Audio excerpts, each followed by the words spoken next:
Hi friends! నేను మీ సీతా మహాలక్ష్మి. ఈనాటి కథలకి స్వాగతం. ఈరోజు మనం చెప్పుకోబోయే చందమామ కథ తెలిసొచ్చిన తప్పు. సీతంపేటలో చిన్న వ్యాపారం చేసుకుంటూ బతుకుతున్న సీతయ్యకు కొత్తగా పెళ్ళయింది.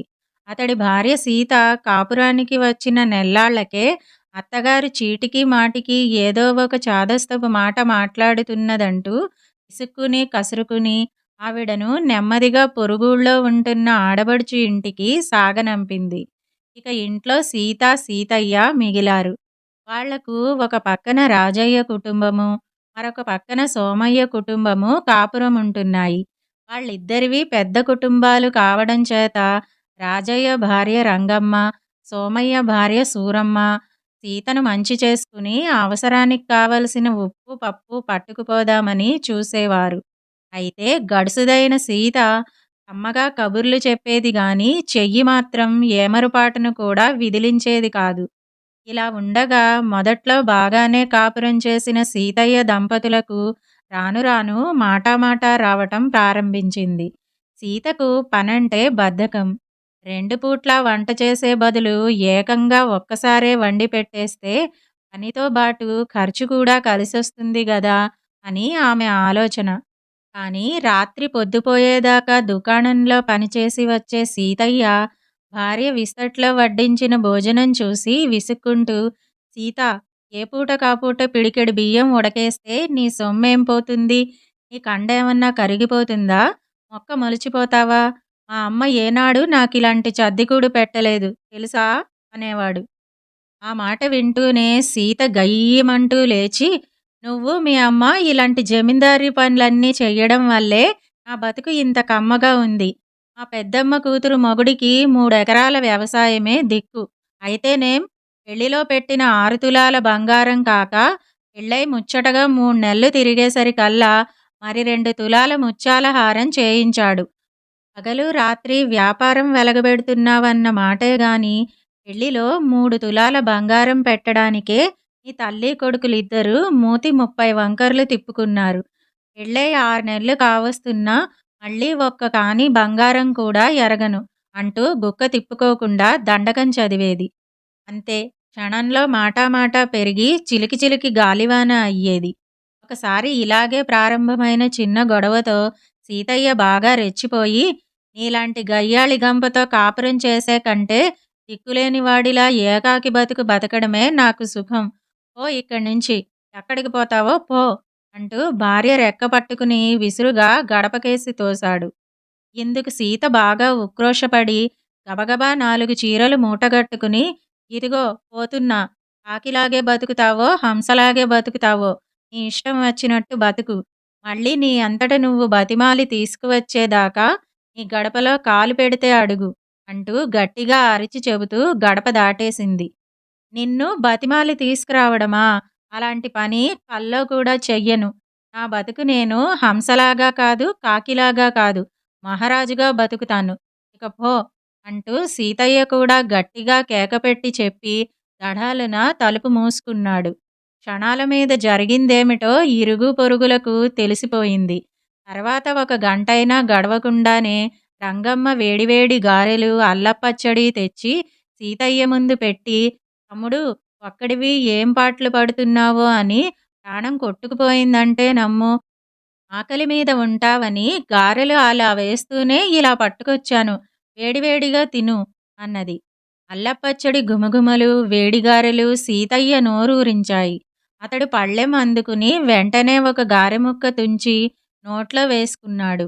రంగమ్మ ఆనందంగా అతడి కేసి చూస్తూ, తమ్ముడు, ఒక చిన్న మాట అడుగుతాను, ఏమీ అనుకోవు గదా అంటూ నేర్పుగా ముందరి కాళ్లకు బంధం వేసి, నీ మేనగోడలికి ఇవాళ పెళ్లి చూపులు. శుభమా అని ఇవాళ బిడ్డ మెడలో వెయ్యడానికి ఒక అరతులం గొలుసు కూడా లేదు. ఓసిమెడతో పిల్లని ఎలా చూపించాలా అని నిన్నటి నుంచి ఒకటే బాధపడుతున్నాను. అంతలో దేవుడిలా నువ్వు గుర్తొచ్చావు. సీత గొలుసు ఒకసారి ఇస్తివా, పెళ్లివారు గడప దిగిన మరుక్షణమే ఈ గొలుసు నీకు పువ్వుల్లో పెట్టి తిరిగిచ్చేస్తాను అన్నట్టు పెళ్లివారు వచ్చే వేళకు నువ్వు కూడా రావాలి సుమా. దగ్గరుండి పెళ్లి చూపులు జరిపించి మాతో బాటే 4 మెతుకులు తిని వద్దువుగాని అన్నది. ఎంతో ఆత్మీయంగా ఉన్న రంగమ్మ మాటలు పెళ్ళాం మీద మండిపోతున్న సీతయ్య మనసుకు చాలా సంతోషం కలిగించాయి. అతడు తక్షణం లేచి వెళ్ళి పెట్టెలో ఉన్న సీత గొలుసు తెచ్చి రంగమ్మ చేతిలో పెడుతూ, "పట్టుకెళ్ళు అక్కయ్యా, కంగారు పడకు, తాపీగా ఇద్దువుగానిలే" అన్నాడు. రంగమ్మ ఆనందంగా, "మా నాయనే, మా తండ్రే" అంటూ గొలుసు అందుకుని చెంగున ముడివేసుకుని వెళ్ళబోయింది. సరిగ్గా అప్పుడే గుమ్మంలో అడుగుపెట్టిన ఒక నడివయసు వ్యక్తి రంగమ్మను నిశితంగా చూస్తూ, "ఎవర్రా అబ్బాయి ఈవిడ? ఏమిటి తాపీగా ఇద్దువుగానిలే అంటున్నావు?" అంటూ ప్రశ్నించాడు. హఠాత్తుగా వచ్చిన పినతండ్రి వెంకటేశం రాక సీతయ్యకు ఆనందాన్ని, రంగమ్మకు గాభరాను కలిగించాయి. వెంకటేశం విషయం తెలుసుకుని రంగమ్మ వైపు తిరిగి, "ఆ గొలుసు సీతది కాదమ్మా, నా కూతురిది. పెళ్లిలో కోడలికి పెట్టడానికి అరతులం గొలుసైనా చేయించలేకపోయానని మా వదిన నా కూతురు గొలుసు అరువు తీసుకుంది.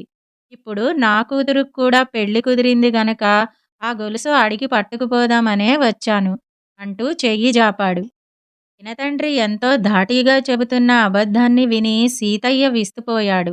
అయినా అతడన్నదాన్ని కాదనలేక అయోమయంగా చూస్తుండగానే రంగమ్మ మొహం మార్చుకుని గొలుసు తీసి వెంకటేశం చేతుల్లో విసిరినట్టుగా పడేసి విసవిసా నడుస్తూ వెళ్ళిపోయింది.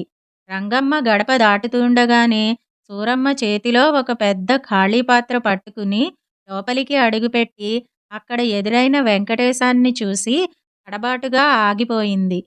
"ఎవరమ్మా నువ్వు? ఏం కావాలి?" అని వెంకటేశమే మర్యాదగా సూరమ్మను ప్రశ్నించాడు.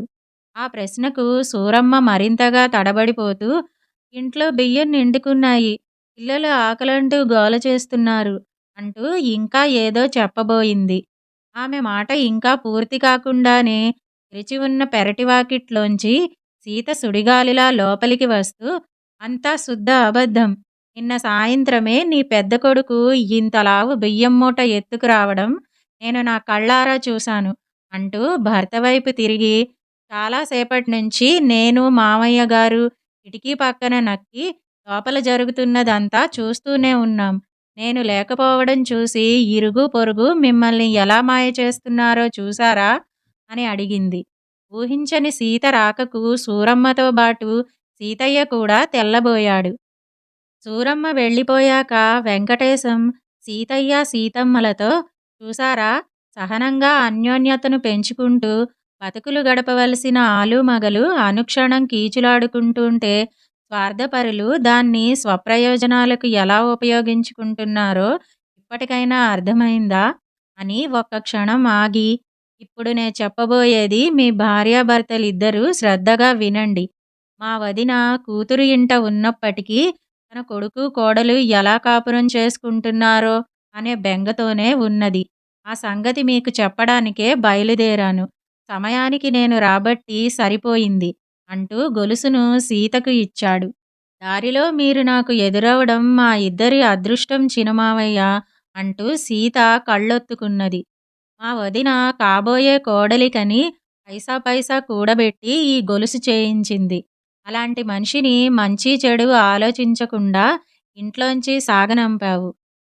ఇంట్లో అనుభవజ్ఞులైన పెద్దవాళ్ళు ఉండాలని, వాళ్ళ మాటను గౌరవించాలని నీకిప్పటికైనా తెలిసి వచ్చినందుకు చాలా ఆనందంగా ఉన్నది" అన్నాడు వెంకటేశం.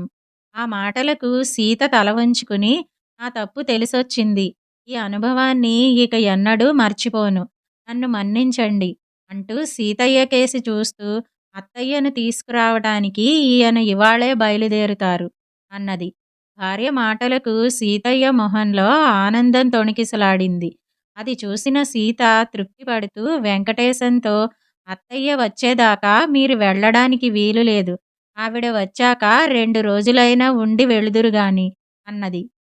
ఇదండి తెలిసొచ్చిన తప్పు అనే కథ. ఈ కథ గనక మీకు నచ్చినట్టయితే లైక్, షేర్, కామెంట్ చేయండి.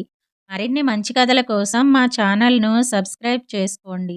మళ్ళీ మరొక మంచి కథతో కలుసుకుందాం.